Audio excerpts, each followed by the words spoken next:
लोकसभा निवडणुकीसंदर्भात राष्ट्रवादी काँग्रेस अजितदादा पवार गटाच्या वतीने आढावा बैठक संपन्न। याबाबत वृत्त असे की आज दिनांक 31 मार्च 2024 रोजी सकाळी 11 वाजता धुळे शहरातील केसरानंद गार्डन या ठिकाणी सदर ही बैठक घेण्यात आली।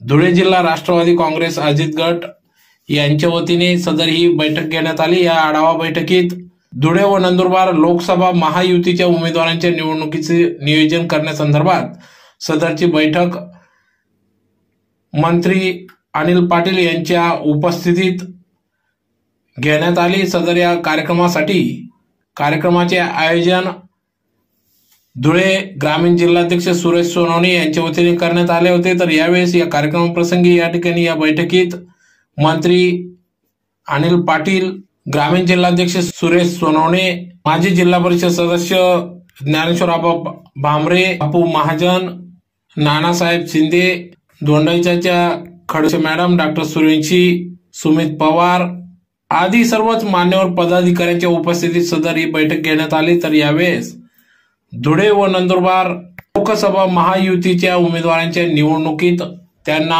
मोठ्या मताधिक्याने कसे निवडून आणायचे त्यासाठी या नियोजन बैठकीचे आयोजन करण्यात आले।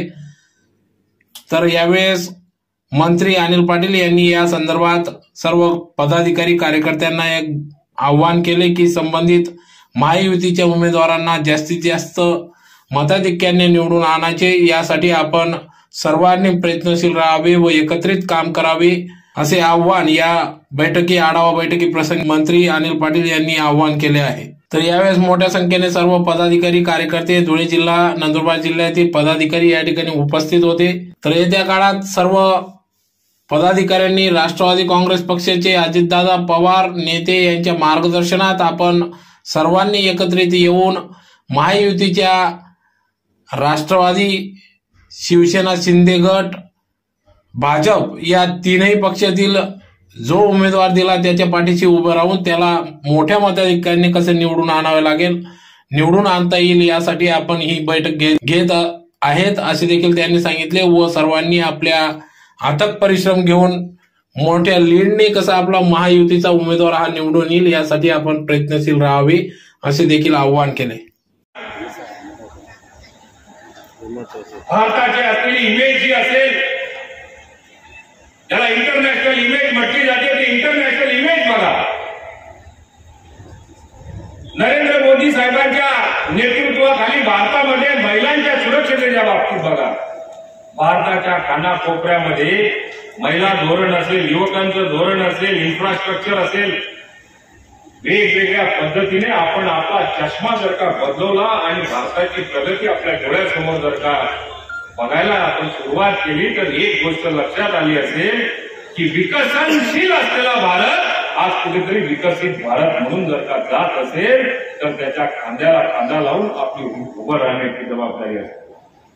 आणि त्या विकसित भारतामध्ये आपल्या नेत्याने जो निर्णय महायुतीमध्ये जाण्याचा घेतला असेल तर महाराष्ट्रामध्ये प्रत्येक भाग हा विकसित झाला पाहिजे, विकासाच्या दृष्टिकोनातून आपली पावलं उचलली गेली पाहिजे असा डोळ्यासमोर दृष्टिकोन ठेवून जर का आपल्या नेत्याने निर्णय घेतला असेल तर त्या विकासामध्ये, त्या विकसित देशामध्ये आपला वाटा असला पाहिजे। म्हणून या दृष्टिकोनातून आपण आपली ही जी पावलं आहे ती उचलली।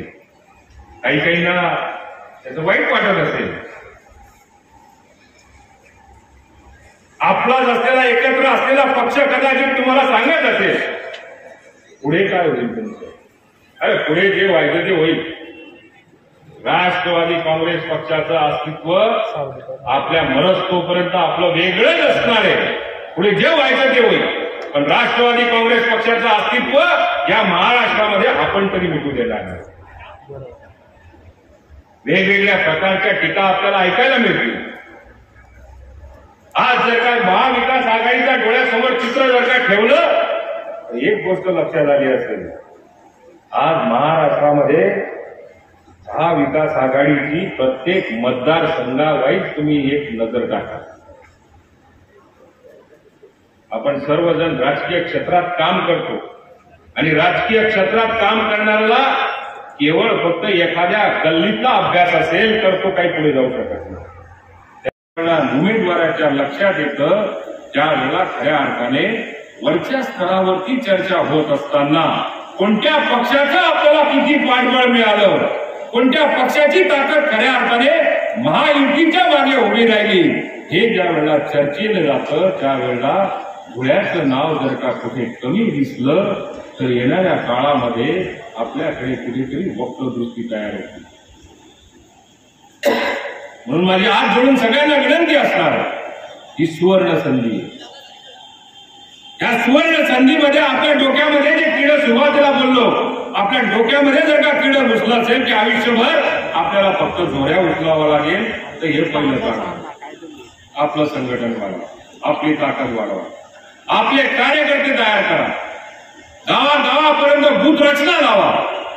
कोणत्या वेळी कोणतं तुम्हाला त्या ठिकाणी पेपर येईल आणि सांगेल किंवा तुम्हाला ही निवडणूक लढवायची हे आज सांगता येणार नाही.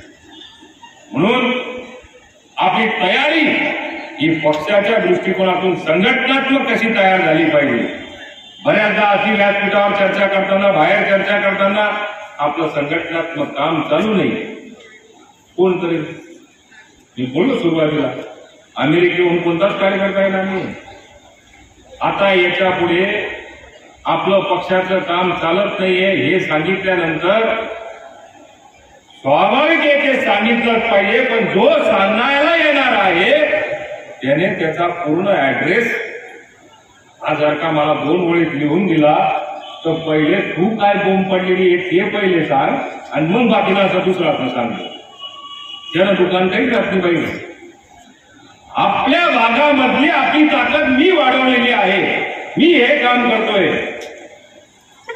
मी ते काम करतोय हे सांगितल्यानंतरच त्याला दुसऱ्याकडे बोट दाखवायचा अधिकार असेल अशी माझी नम्र विनंती असणार. आपण त्या अडचणींवरती मात करण्याचा प्रयत्न हा आमच्याकडनं केला जाईल. तुमची जबाबदारी मात्र ही असणार आहे की त्यांच्या अडचणी आपण समजा नका दूर करायचा प्रयत्न करू. त्यांच्याशी चर्चा करताना याच्या अगोदर आपल्या पक्षातल्या असलेल्या अडचणी आणि आपल्या पक्षातलं असलेलं समन्वय नसलेलं बघायला जे मिळतंय ते पहिले कुठेतरी आपल्याला मिटवावं लागेल. आणि ते मिटलं नाही तर समोरच्यांकडे आपण कितीही अडचणी मांडल्या तरी सुद्धा पालथ्या गळ्यावरती पाणी कितीही टाकलं तरी खालीच जागा राहणार आहे. आणि या दृष्टिकोनातून आपलं संघटन आपण सगळे मिळून वाढवाल अशी मी आपल्या सगळ्यांकडनं अपेक्षा व्यक्त करतो. माझं लांबलेलं भाषण या जाहीरनामा उद्यापासून तर 4 तारखेपर्यंत करणं मला जबाबदारी असल्यामुळे तो जाहीरनामा करण्याकरता वेळ दिला जाईल. एखादा लोकसभा मतदारसंघ जो असेल त्या ठिकाणच्या अडीअडचणी आणि त्या ठिकाणची रचना लावण्याकरता मला महाराष्ट्रातून कुठल्या तरी लोकसभा मतदारसंघामध्ये एक पाठवलं जाऊ शकतं.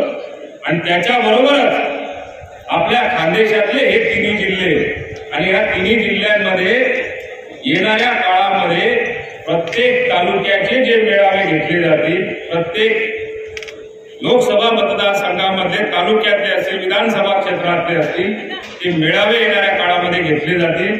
त्या मेळाव्यामध्ये या समन्वय समितीचं काम असणार आहे की त्या मेळाव्यामध्ये व्यासपीठावरती सगळेचे सगळे काही राहणार नाही. त्याच्यामध्ये आपल्या तालुक्यातले आपल्या पक्षाचे 4 असतील तर त्यांच्या पक्षाचे 4 असतील, दुसऱ्या पक्षाचे अजून असतील तर 2-4 ते असतील, अजून जे आपल्या महायुतीमध्ये असतील त्यांचे सगळ्यांचे पक्षाचे प्रमुख असतील.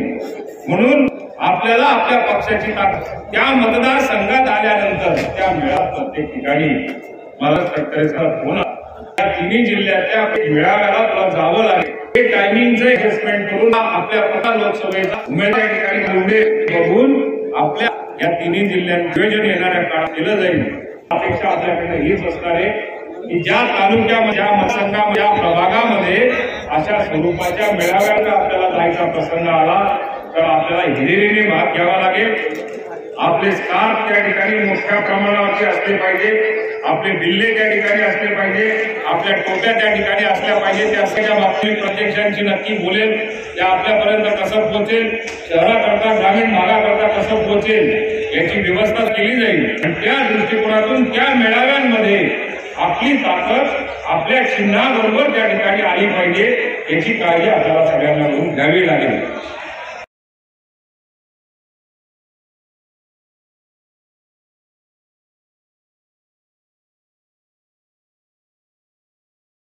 महाविकास आघाडीतल्या प्रत्येक नेत्याला कल्पना होती, पण महाविकास आघाडीमध्ये चाललेला जो गोंधळ आहे तो आपण सगळे उघड्या डोळ्यांनी बघतोय। महाविकास आघाडीमध्ये जे जे उमेदवार दिले जात आहेत ते पकडून आणून कसे तरी उभे केले जात आहेत। महायुतीचा प्रत्येक कार्यकर्ता हा कामाला लागलेला आहे, उमेदवार कामाला लागलेला आहे। काही जागांवरती अजून चर्चा सुरू आहे, ती चर्चा सुद्धा येणाऱ्या 1 ते 2 दिवसामध्ये ती संपेल आणि महायुतीचा प्रत्येक उमेदवार कामाला लागेल। पण महाविकास आघाडीच्या उमेदवारांची पायाखालची वाळू घसरल्यामुळे आज हा उमेदवार आल्यानंतर दुसऱ्या दिवशी तो नाही म्हणायला लागला, तिसऱ्या दिवशी तिसऱ्याला पकडायचं अशी गत संपूर्ण महाराष्ट्रामध्ये आपल्याला बघायला मिळते।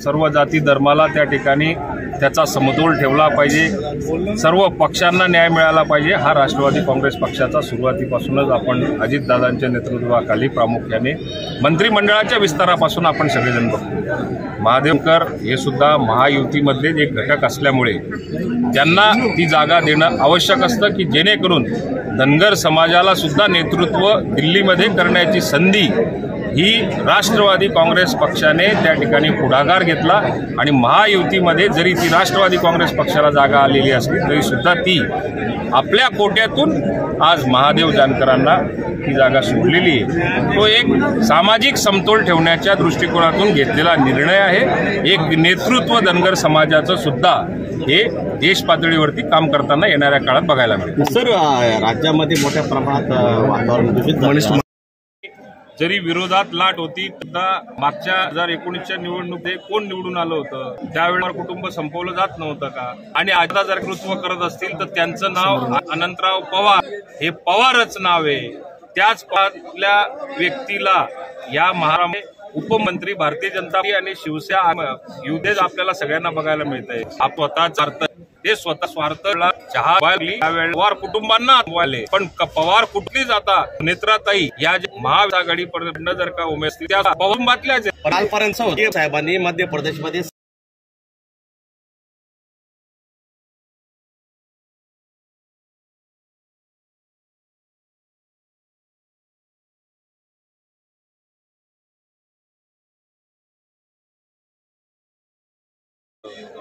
त्यावेळेला देशात करणारे राष्ट्र काँग्रेस मध्ये अनेक होते, त्यांनी त्या नरेंद्र साहेबांना आणि कोणी विरोध केला। तो 7,000 करता जो भ्रष्टाचाराचा जो 7,000 नाही तर 1,000 करोडचा आरोप कदाचित सरकार बंधूंनो तुम्हाला माहिती नसेल, तो 70,000 करोडचा होता। 70,000 करोड ज्या विभागाचा 10,000 कोटी रुपये एका वर्षाचं बजेट असतं, त्याच विभागात 70,000 कोटीचा घोटाळादारे किती विद्वान साहेब जरी तो असेल, त्यांच्या लक्षात आलं की याच्या पुढे हे असल्याचे आपण करू नये। त्यांना नंतर लक्षात आलेल अशा प्रकारचा आरोप करून सिद्ध करत नाही, तो भ्रष्टाचार नव्हता। त्यामुळेच कुटुंबांमध्येच इतरांना या भ्रष्टाचाराचा आरोप करण्याची आठवण साधणे आता यायला लागली।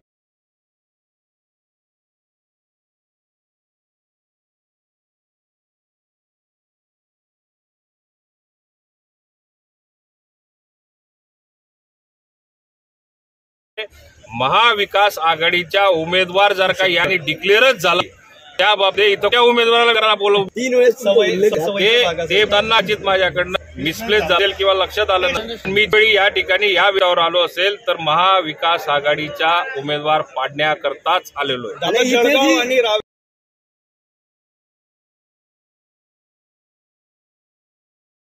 मला त्याची कल्पना पण नेहमी त्याच्यात बोलणार तुम्हाला तक्रारी करायला आल्या हे नेहमीच नाही। कार्यकर्त्यांच्या भावना या प्रामुख्याने या होत्या की या मतदारसंघामध्ये जे काही विद्यमान उमेदवार असतील ते भविष्यामध्ये होतील, त्यांनी राष्ट्रवादी काँग्रेस पक्षाला सुद्धा घेतलं पाहिजे आणि राष्ट्रवादी काँग्रेसला विश्वासात घेऊनच महायुतीच्या प्रत्येक घटकाला सुद्धा त्यांनी विश्वासात घेतलं पाहिजे।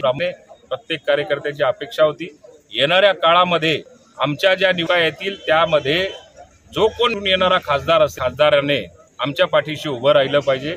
आम्हाला छोट्या निवडणुका जर का असतील, विधानसभेच्या असतील किंवा नगरपालिकेच्या असतील, महापालिकेच्या असतील, जिल्हा परिषदेच्या असतील, त्या सर्व निवडणुकींमध्ये महायुती म्हणून त्यांनी त्या ठिकाणी आमच्या पाठीशी उभं राहिलं पाहिजे।